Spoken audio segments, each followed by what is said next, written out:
This is the Grow Your Clinic podcast from Clinic Mastery. We help progressive health professionals to lead inspired teams, transform client experiences, and build clinics for good. Now, it's time to grow your clinic.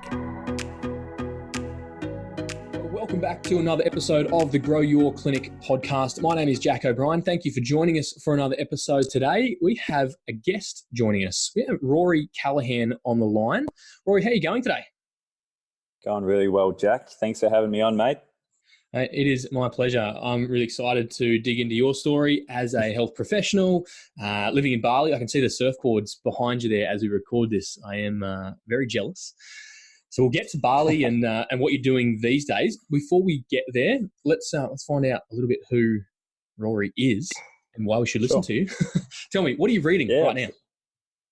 As you said that, actually, I've got this little app called Blinkist, and I've got on here, I've got Brené Brown. She's a big one that keeps popping up. So The Gifts of Imperfection, Eric Ries's The Lean Startup, Hal Elrod, The Miracle Morning.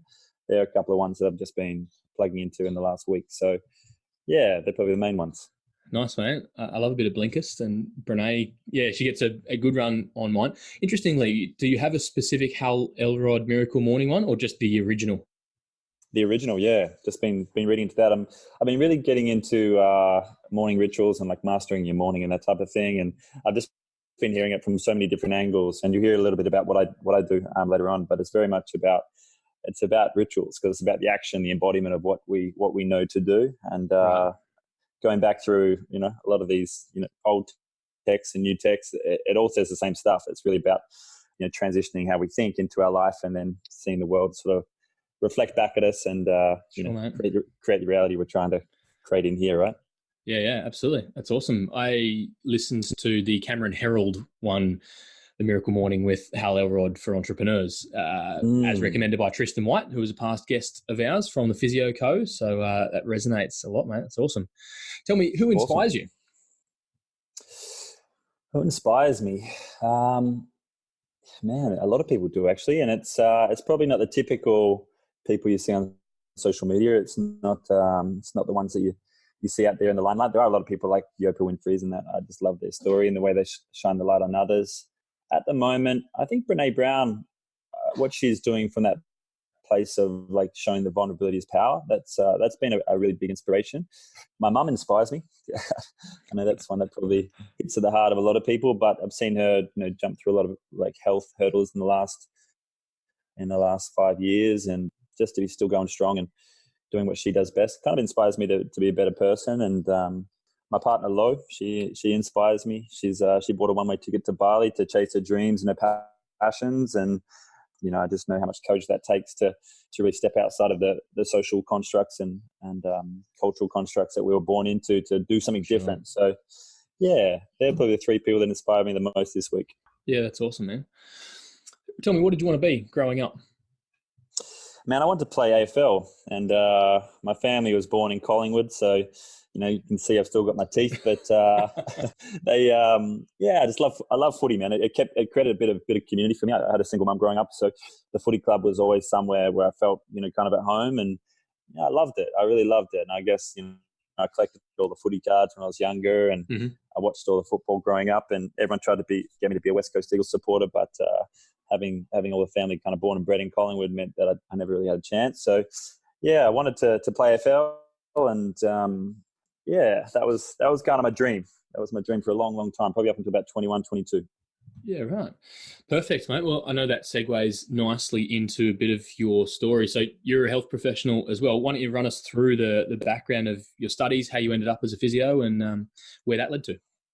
Yeah, it probably all started when I was about 17, and I did the physics, the chemistry, the English literature, the applicable maths, and all that kind of calculus and all that type of stuff out of high school. And I'm sitting there going, well, crap, what do I be when I grow up? And and my mum worked with engineers, and they made a lot of money, and I saw that lawyers kind of made a lot of money as well. And I was initially kind of coming from a single parent family. We were living paycheck to paycheck, so the concept of money for me was like, well, mum's given me an opportunity to get an education.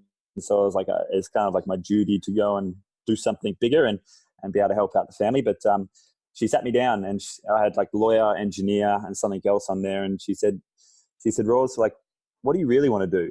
Like, what do you want to be when you grow up? And I'm like 17 trying to figure this out, right?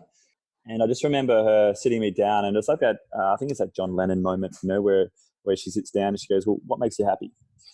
And I remember sitting back with that, and I was like, oh, like I love sport, and I love, helping people, and I love all these type of things. And she's like, well, have you thought of maybe a career or something where you could do that? And she was ticking into my passions and my purpose. And it was at a young age. I didn't know that. I hadn't done any DiMartini values tests or anything like that to really elicit what these things were. But she was tapping onto those things. And I said, listen, I love sport and I love helping people. And she goes, well, as a lawyer sitting down reading 10,000 pages a day, is that something you would enjoy doing? And I said, Mum, I haven't even read a book, but like I got through high school without fully reading any of the text. I learned how to utilize other people's knowledge and get all the stuff offline and, essentially read the book without reading the book. So I was like, no, that's not good. She's like, engineering, do you love engineering? I said, well, I love fixing things. I love how things work and like, connecting all the dots and, finding how to get systems working better. And she's like, well, would you like to like work on oil rigs and all that type of stuff? And I was like, I couldn't think of anything worse than being away from like friends and family for 2-3 weeks at a time. So like through a process of elimination, it kind of cut all that out. And then she said, well, is a human body a pretty awesome system? And I was like, yeah, it's amazing. Like it gets up every morning, it, take a deep breath. It, it moves when you say move, it can perform if you fuel it right. If you have the right thoughts, it can kind of manifest its own little reality. And I was like, it's a pretty complex little machine. Right. And she's like, well, what happens if you could learn to fix that? And I said, well, that would be kind of cool. So I sat back and for about a week I just went and like, sat with what she'd gone through with me. And I changed everything. I put physio and sports science at the top of my list. And then engineering and lawyer went to the bottom. And sure enough, got into UWA to study sports science. I actually missed out in the TR for physio that year because it was really, really, really high. I think it was as high as medicine. And I think I probably enjoyed too much socializing when I was 16, 17. So I didn't get the score that I needed. So I went and did the sports science degree and learned how to become a better athlete because I was playing at the East Freo Football Club at the time. And I still had the dream to play AFL. Had the willpower, right, but just didn't have a couple other things in place to get to that level. And then, whilst I was, I was playing football. I played in a Colts team with Josh Kennedy and Paddy Ryder and these guys, and I saw like 5 or 6 guys get drafted that year. And that was the same year I had stress fractures in my back, and I missed the whole season. And I started bouncing between chiros and physios and sports dietitians and naturopaths, and everyone was trying to help me fix this back problem. But I couldn't. So my mum, as a single mum, spent about $5-6 grand trying to fix this problem because she wanted me to step into my dream. And it was mentally challenging. Like I probably went into a mild state of chronic pain, right, with all the fear avoidance and everything else. And yeah, it kind of inspired me to look for the right people. And I found this one physio, Ben Smith, and he's now working with AIS. And he said, Rawls, just have 6 months off. Let this thing heal, avoid the overtraining, so on and so forth. And sure enough, I came back next season and played the best season I've ever played. Didn't get drafted, but it inspired me to go, well, I now want to find a way to help athletes. And that's where I got into the physio side of things. I applied and got into a master's degree at Curtin University, went through that, and then that's when I came out and started working as a health professional. Yeah, right. Unreal, mate. It's funny how all the events of someone's past through their childhood and sports and that sort of thing ends up leading us to what ultimately creates alignment for us. And so you went into private practice then? Yeah, yep, I did. I went into private practice. I actually had a couple of really good clinics in the hospitals, and I nearly went into like neurological rehab and worked at Charles Gardner Hospital. But and I think, again, a reason for that, another part of my story is my dad had some mental health issues, right? And he actually had an incident where, he was on the streets and he got beaten up by some young guys. So I saw him have a head injury in Shenton Park. And I saw like the whole rehab process and how the team, like this allied team, got around him and kind of nursed him back to health. And this is a guy that, couldn't even get out of bed. And then 6 to 12 months later, he's painting again. And I found that really, really, really fascinating. So I nearly went into that side.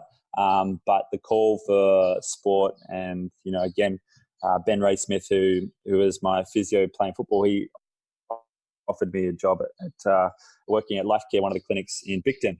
And I actually got to work.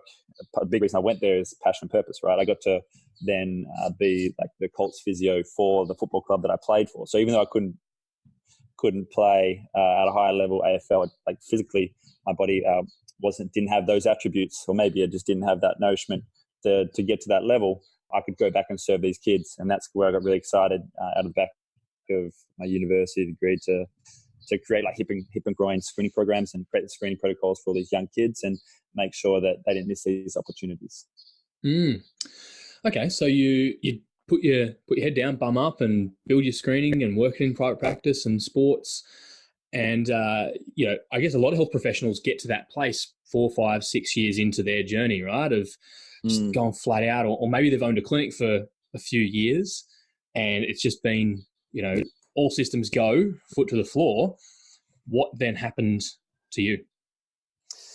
Well, I had my dream job, like everything was kind of falling into place. And, that hip and groin screening program, like we'd played around with the Subiaco Football Club, thanks to Shay Seymour and the guys down there. And then I took that to East Freo Footy Club and, probably screened nearly 1,000, 2,000 kids from the 16s all the way through to, the senior squad. And, in that time, over a 4 or 5 year period, we kind of saw the incidence of all these hip, groin, and these chronic overuse injuries really disappear. And then I got inspired to take it to the next level and take it to the AIS. And I'd started talking about doing the 1 year scholarship that they have there. And it was I was just driven, man. I was like, I'm going to get this done. So I think there's something within me that working with all these young kids and seeing, I saw some amazing talented athletes miss out on going to the higher level, not because of their talent. It was just because they were missing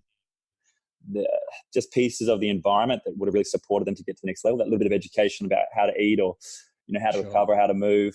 Some of them were, working from 6 a.m. to 6 p.m. doing some type of laboring job, and, catching 2 buses and a train to get to training, and then coming fatigued and not performing, and then missing out on that weekend. But then when you see them in their prime, they're kicking 6 or 7 goals, and they're one of the best players out there. So I guess that inspired me to really push hard and keep going. And I ended up working 100 hours a week.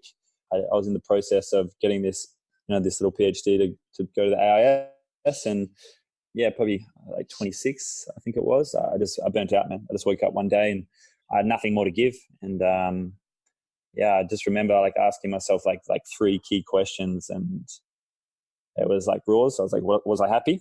Was I healthy? And did I feel connected to myself, to my partner at the time, to my family, to the things that really mattered? And I answered no to all 3 questions. And I kind of sat back, and that was when I really reassessed. And I was like, I might have my dream job on paper, but I'm still paying off my student loans. I'm still living in scarcity. I'm still living in debt. I was thinking about opening my own clinic, and everyone was kind of pushing me to do that. And when I sat back and really reassessed for myself, it kind of shifted everything. And I can share a little bit about where that journey went after that. But that was where I went on a journey to really make sure that I could be the best health professional for the people that I was serving, because I just felt incongruent. How could I help people if I was part of the very statistics that I was there to serve and change?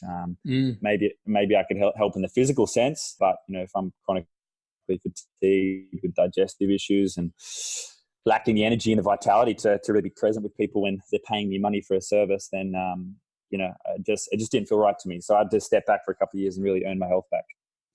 Interesting. So tell me, with burnout, did you wake up burnt out one day? Did it creep up on you and you ignored it? What is burnout, and how did it work for you? Oh man, burnout's just like a battery. It's we've all got that iPhone that you charge it for 2 or 3 hours in the same way we sleep, and then you use it for a couple hours in the morning, and it's already switching off and needing a nap, or it needs a coffee or a stimulant or another little quick recharge. Right. So it definitely crept up on me. I think my ego, my vision was the thing that really drove me to not listen to those signals and symptoms. And I think being an evidence-based practitioner, I don't know, there's something in the way that we're educated where we forget to stop and feel, and which meant that I thought I knew a lot about a lot of things, and I could kind of just get my way through it. But mum told me for about 4 or 5 years, she's like, Ross, like we'd sit down and have these chats, those nights where I'm a bit tired, a bit burnt out, and I'd stop past for a quick chat, probably something I'd been meaning to do for weeks. And she'd sit down and she'd say, Ross, you look like you're burning the wick at both ends. And I'd be like, nah, mum, I'm good. And then sure enough, I'd go and I'd come back a couple weeks later. She's like, you look more tired than you were last week. And I'm like, nah, I'm good, mum, I'm good. And then 5 years down the track, just ignoring that, you get to a point where you're burnt out. And it's just like one system falls down and then the next system falls down. And, we all know how important sleep and recovery is. And, when you lack that, it's just this micro accumulation over time where it's, Sure. Eventually you've just got to find a way to fill my own cup again. So tell me, how do you fill your own cup, and what does fill your cup mean to you? Yeah, well, what does it mean to me? The concept is obviously it's not a new concept. It's been used through ancient texts, and there's a lot of people that throw it around, but it's essentially like a human vessel. It's like our human potential. It's to be able to serve from a place of overflow. And I think, when we're living from our highest vibration, I think that's where we can really serve. But if we're not doing that, then essentially like we can feel like we're serving from an empty cup or an empty vessel, and it's possible to do that. I saw my mum do it for years and years and years, single mum living on paycheck to paycheck, took me around the world when I was 13. And, I was like, how can you do this on $500 a week? But she just showed me what could be done, with willpower and that. And then I was like, well, what if that wasn't the way? What happens if there was a way that we could all kind of live in abundance? We could live in these blue zone communities. We could, we didn't have to live with all these signals and symptoms. And I guess that's where the concept of fill your cup came. And for me, on like that 2-year journey from like 26 to 28, like I went wide and deep. I was reading books from like Richard Dawkins and explaining why the universe is here. I went through all these spiritual texts and ended up in Ubud and bought the elephant pants and did ecstatic dancing and all that type of stuff. And I read every book and just immersed myself in all these spaces to, see why Tony Robbins was having as big an impact as that clinical psych down the road. And just, it was just this really broad journey. And from the end of it, I kind of created this model, called the Fill Your Cup method, which was just, okay, well, how do you do it? And initially it was like, for me to get better, I had to, my cup was sort of born in Fremantle. So I placed it there. I had this environment, I had this natural environment around me. I had this connection and community of people that could potentially serve me. So these were like 3 things outside of my control that could potentially nourish me and fill me up every day. So I learned to ask for support and to really reach out into that. But then I found even in that setting that there were certain environments, like my work environment at the time, which was actually making me sick.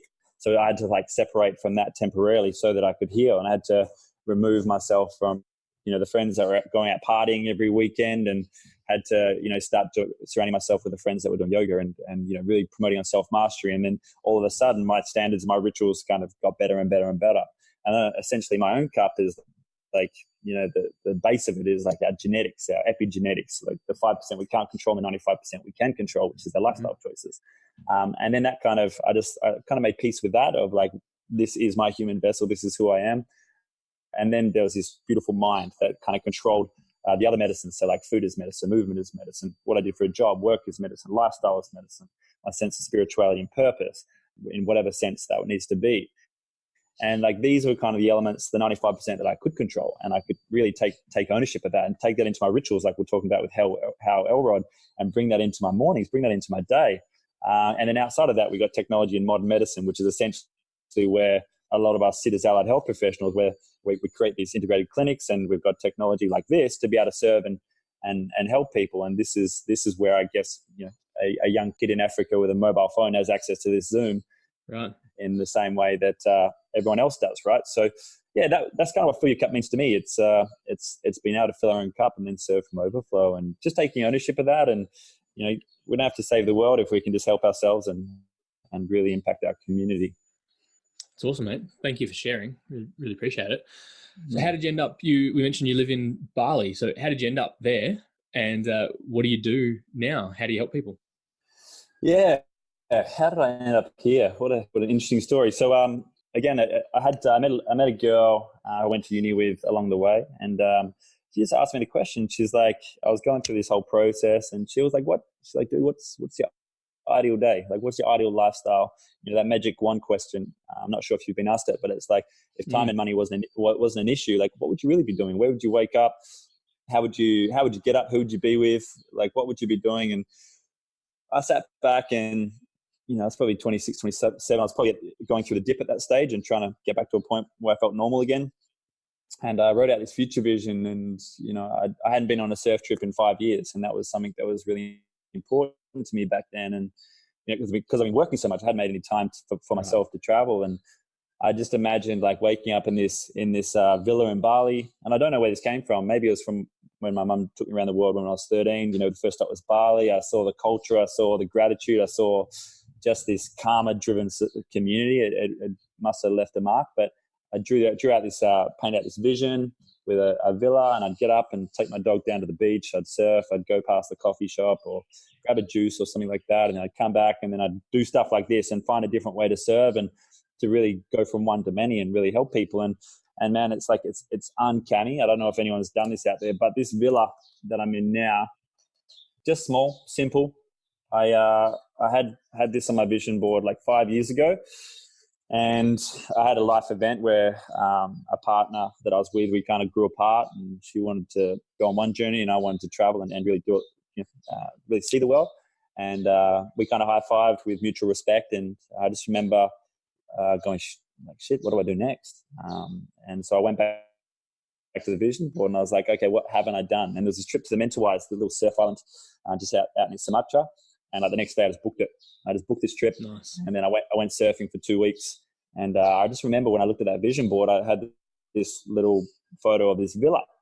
And I totally forgot about it. Like, you got to remember, I did this like 3 or 4 years before. Sure. And so when I went on this surf trip, I met this guy, Ryan. And then I was like, hey, man, I'm thinking about actually moving to Bali, because like the lifestyle, there's just so many synchronicities and so many little bliss moments. And, that whole concept, like chase happiness, it was just like, I was just feeling like I was overflowing with that. And I was like, man, I've just got to stay in this environment. I don't know what it is. I can't explain it. I can't rationalize it. My mum thinks I'm, leaving her and leaving the family, but I'm just like, I've just got to stay here and be nourished. And he goes, dude, I've actually got this villa. My friend moved out. Do you want to come check it out? And as soon as I walked into the front door, I was like, it was like deja vu. And this villa was like I'd seen it before and I didn't know where.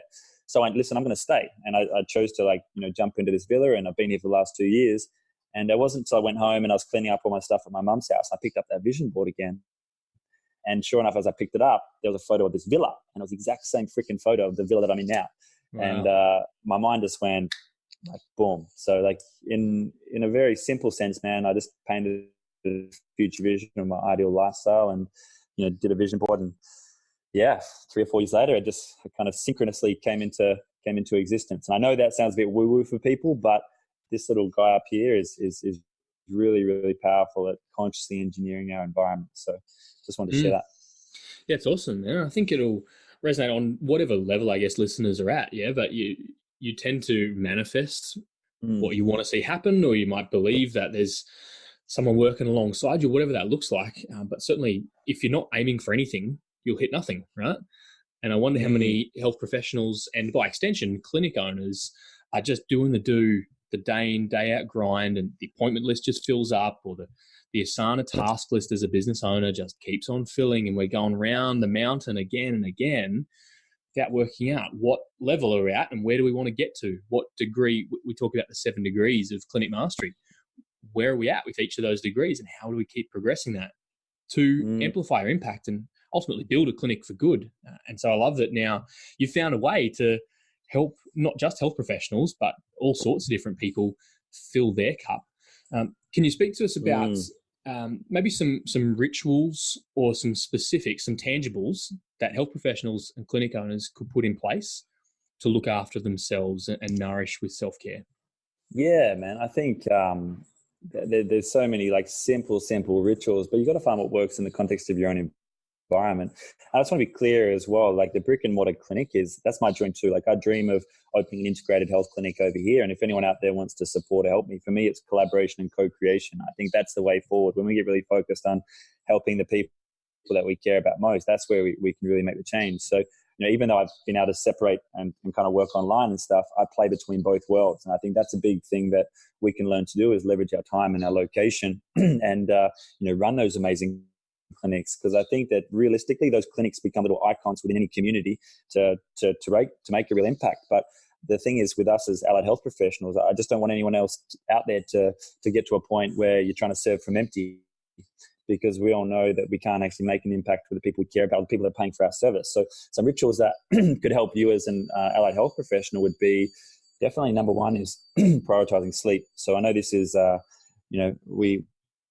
this world of adrenal fatigue and these to-do lists and things like that, it creeps up. And I didn't think that was happening to me, but there was this internal stress and dialogue of to-do lists that was kind of like burning me out from within. And that was a big part that led to my digestive issues, like gut-brain axis, my immune system going kaput, and then obviously, going down the health spectrum rather than up.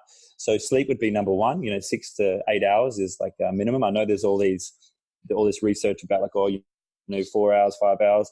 It's all your evidence-based practitioners look into it. Get 6 to 8 hours a week and make sure that it's resting really well rested sleep. There's something called Sleep Cycle, which is a really cool app you can get on your phone, and you can measure this and see if you can get 7 days in a row where you get that 6 to 8 hours and just watch the rest of your day unfold. And then I guess when you first wake up, I've got these morning rituals that I start with, like movement.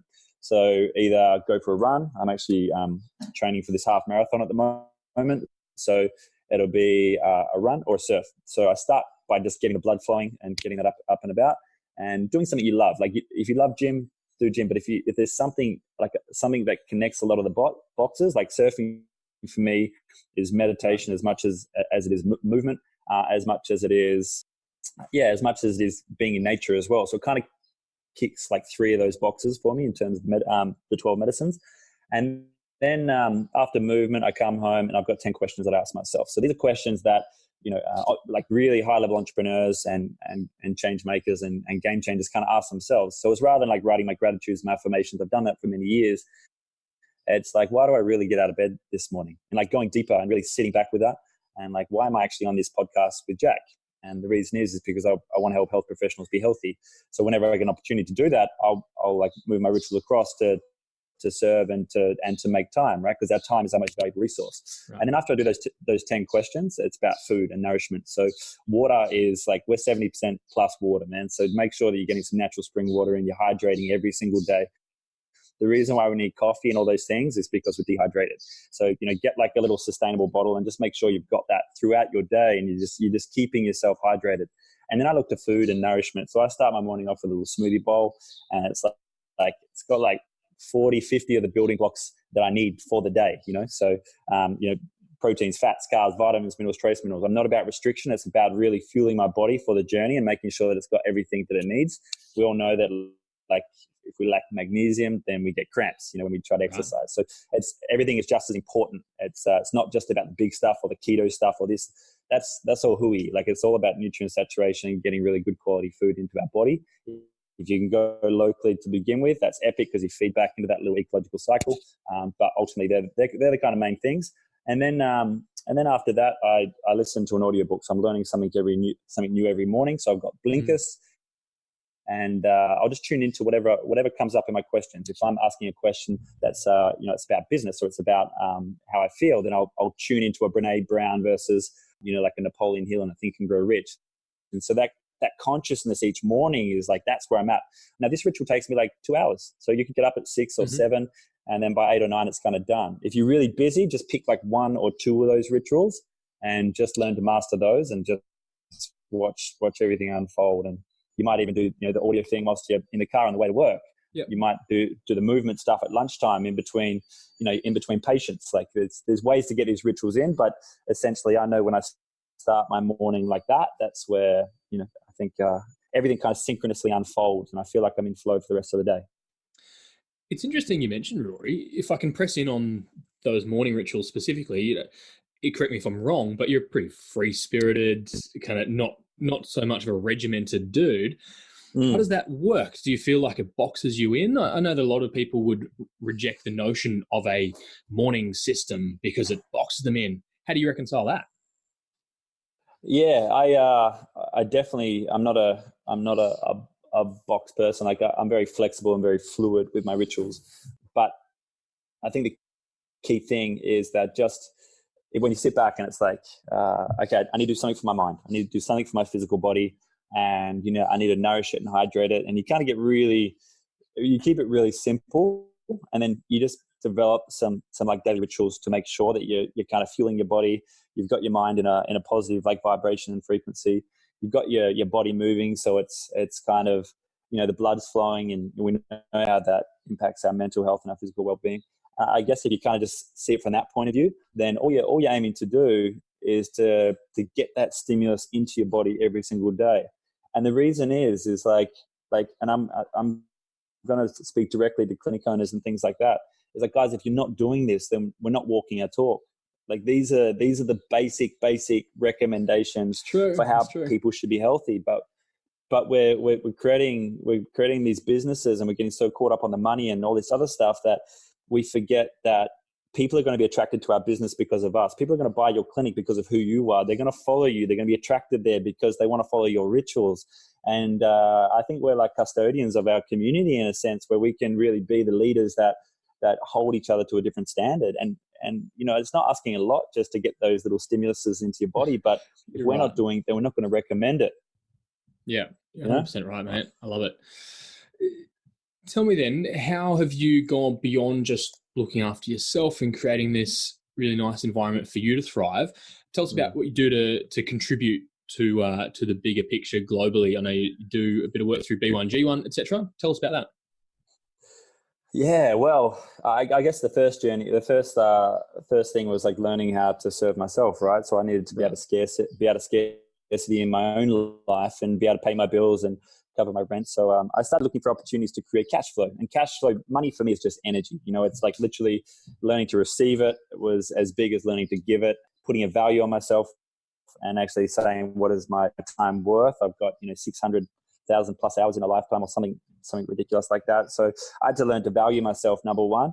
And then from that place, I learned to create enough resources to look after myself and look after, my partner, and be able to give back to my family and be able to give back to my community. And then I took a lot of things online and found a way to go one to many. And I partnered up with a company where we went and impacted 40,000 people and started integrating intermittent fasting and things into their lives, and like high vibration plants from around the world. And that was like a business that I did on the side of what I did as an allied health professional. So then all of a sudden that created like a bigger pool of abundance and a lot of flow for me, which then gave me time freedom. It allowed me to free my location, which then allowed me to contribute more. So now when I'm here in Bali, what I believe is like when I was in Fremantle, I wanted to impact that proximity. So I went and worked with, say like St. Patrick's, who, helped my dad and this is a bit of a vulnerable point, but my dad was like homeless living on the streets of Fremantle where I grew up. So I went back and I contributed back to St. Pat's and found ways to help them help other people in the community. And we've all got those experiences in our life where if we just like impacted that within our community and we all did that in our own little way, that's where we make a global difference, because it creates a ripple effect of change. Right. And it's like, we don't need to change the world, right? If we can just impact ourselves, our proximity, make sure our front doorstep is clean, and then have a positive impact on the community. So that was kind of Fremantle. And then now in Bali, I've teamed up because again I'm in a different environment. This environment is nurturing me, so I've partnered up with the Roll Foundation, so Rivers, Ocean, Land and Ecology, and the reason why I partnered up with them and started working with this little conscious enterprise was because I saw they're doing something really special. So there's three things that are going to change the world. It's, for me anyway, it's sustainability, it's education, and it's investing in women. And they were doing all three. And I just started hearing the stories from the young women that came to the skills center at Bali Wise. And I heard about, I saw the stuff that Roll was doing with waste management and creating this like ecological process. So I just teamed up with them and I just got busy. And I chose one foundation within my community to really give my time and energy to, even just 2 hours a week. I think even as busy clinic owners, we can give 2 hours a week to contribute to a cause. We've got 168 hours, just 2 hours. Maybe it's putting 2 hours to a podcast or helping someone shine the light on what they're doing. And then, yeah, on top of that, I've built some systems. I've built the fillyourcup.global website. So that's an education platform for all the self-care stuff. And every time there's an engagement or a comment, it creates a giving impact through B1G1. So, food for food. Someone buys a coffee over here and it gives someone access to water over here. Someone, pays for a meal in a developing country and it provides food for a young kid in Africa, or, someone who's struggling to get by, or even, put food on the table. So yeah, I found ways to contribute locally, and then also ways to contribute through the businesses that I'm building, and making sure that there's this kind of like circular and shared economy to everything that goes on in my life personally, and also in the things that I built. It's awesome, man. Absolutely love it. And I'm sure it will resonate with a whole bunch of listeners and clinic owners out there. Rory, if people want to get in touch with you or learn more about what it is that you do, where should they head? Oh man, there's an open invitation. I'd love to collaborate, co-create, and just have a conversation with anybody about this stuff. It's hopefully you can tell this is a big passion of mine, but the easiest way to catch me would be rorycallaghan.com. You can catch me on Facebook on Rory Callaghan as well, and also on Instagram, Rory KC. So any of those platforms, I'll show up.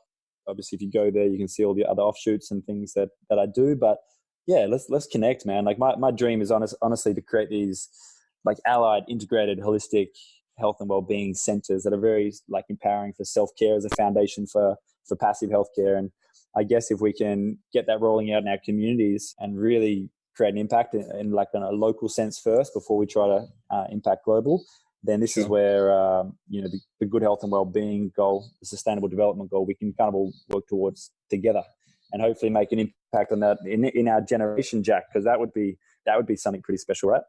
100%, man. Absolutely love it. You have been, really generous with your time and insights. We're really thankful. Listeners, if you missed any of those links, we'll make sure they're on our website at clinicmastery.com/podcasts. All of the social handles and contact details to reach out to Rory will be there. Rory, thank you so much for joining us, mate. It has been an absolute pleasure. And listeners, thank you for tuning in. Make sure you head over to clinicmastery.com/podcast for any of the notes. And we look forward to bringing you another episode again really soon. Bye for now. Thanks for tuning in to the Grow Your Clinic podcast. To find out more about past episodes or how we can help you, head to www.clinicmastery.com/podcast. And please remember to rate and review us on your podcast player of choice. See you on the next episode.